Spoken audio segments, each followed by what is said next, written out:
Back in 2020, I started a series on my channel called Animal Anomalies. The idea was to find either rare and elusive animals or animals where they shouldn't be. The first episode in that series was finding scorpions right here in the UK in Kent. As time has gone on, I found other things like snakes, walruses and parrots to add to the list of weird animals in the UK. My favourite find though came in September 2020 when I took a trip to a little island in Scotland that supposedly had wallabies on it. Now, if you don't know, wallabies are basically small kangaroos and shouldn't be anywhere near the UK, let alone on an island in the middle of a lake. But the story of that island goes that the lady who owned it back in the day used it as a holiday escape and so placed wallabies amongst other things there. I searched that island for hours to see if the wallabies were still there, and to my surprise they were, and it was magical. After enjoying that occasion in Scotland, I decided I wanted to try and find some wild wallabies in England. It took me a long time to be able to find a good lead as most information on them is incorrect, but eventually, while following a dodgy lead for wallabies, I asked a random old man in a car park if he knew of any wallabies in the local area. Amazingly, he said he had heard of something just in the last week from his neighbour. His neighbour had told him that he was walking in an area in the next county and he swore that he thought he saw a kangaroo hopping around. Thinking his neighbour was a little bit tapped, he didn't think a whole lot of it, until of course,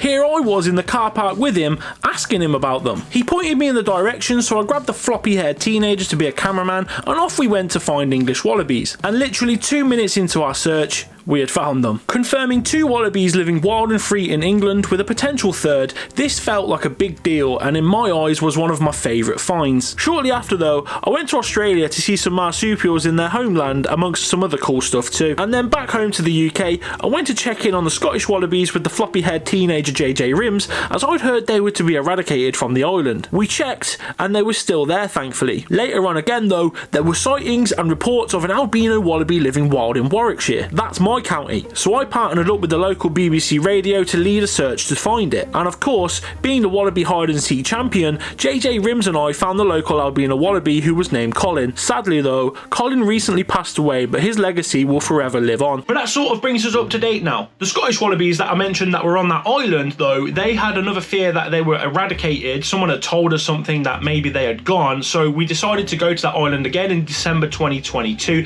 to have a look and check if they were still there. Fortunately, after a big long search, we did actually find them, so for now, they are still there. And I guess all of this makes me the self-designated wild wallaby expert of the UK, but with those English wallabies, I want to go and check on them again. I want to see if they're still there. I want to document them living wild, happily and free.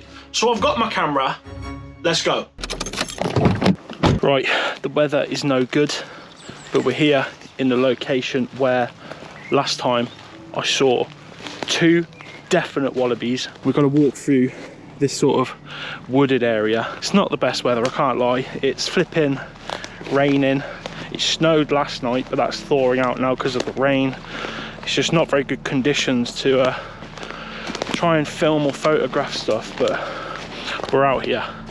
We're going to find these English wallabies. As I was trekking through the woods, I was hopeful of seeing these wallabies once again. They weren't hard to find last time, but things could have changed with it being a year later. Although weirdly, the conditions were very similar. Just got to poke myself out through here, look through this field. There's a bit of fog all over it, so it's quite hard to actually see across, which is a bit annoying. We'll carry on though. So, no wallabies from where I saw them last time, but as I carried on my search, there was quite a lot of movement going on around me. Right, interesting. I have just seen a hare just sprint out of the woodland in front of me. He's just legged it, so that's a good sign. Interesting wildlife. Obviously couldn't film it, but it is what it is. Just hope now, fingers crossed, we get some wallabies. Interesting wildlife is always a plus, and shortly after seeing a hare sprint away from me, I actually saw this little guy just feeding in the open. This is the UK's fastest land animal, and it can reach up to 45 miles per hour. Although it's not doing that for us right now, sadly, but it's still really cool to see. But as I was filming the hare, I had a look around and I noticed something else. Guys, I'm not gonna lie, I've been here about 5 minutes or less, and look what I found. Wallabies, they're still here.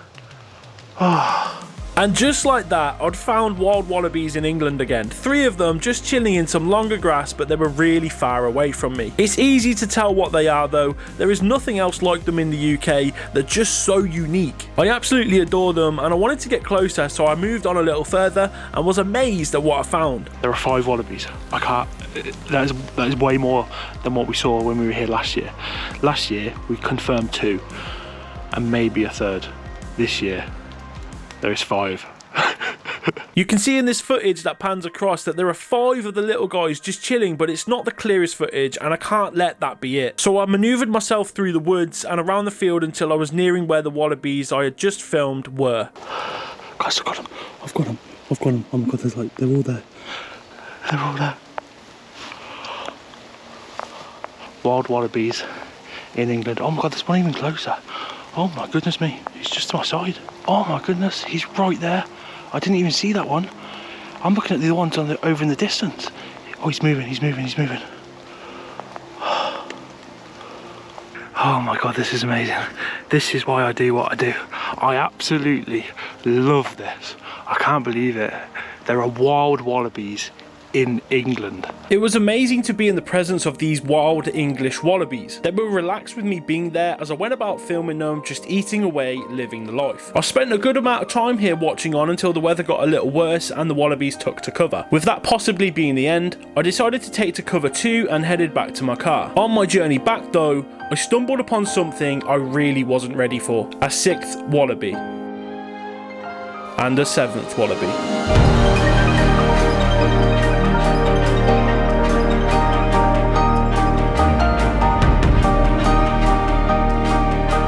This was unbelievable. Here is the proof that they are here in England, living wild, thriving, and also breeding the next generation of English wallabies. It was an absolute honour for me to be able to witness this and bring you this footage. The Joey was sitting comfortably in the pouch, looking around and feeding on the grass at any chance that it could. And this felt like a fitting moment for me. After coming to this area in 2022 on a whim because I spoke to a random bloke in a random car park who knew a fella who thought he saw a kangaroo, to then initially finding 2 wallabies living wild and free in that area. Fast forward it a year and now I've found 7 wallabies in that same area and the next generation to go along with it. It just feels surreal to be documenting wild wallabies in England. Wild wallabies that for the most part absolutely no one knows about or has documented before. And with that said, I'm going to cherish what I saw and leave them be. For now though, thank you all for watching. I've been Wildlife with Cookie. I'll see you in the next one.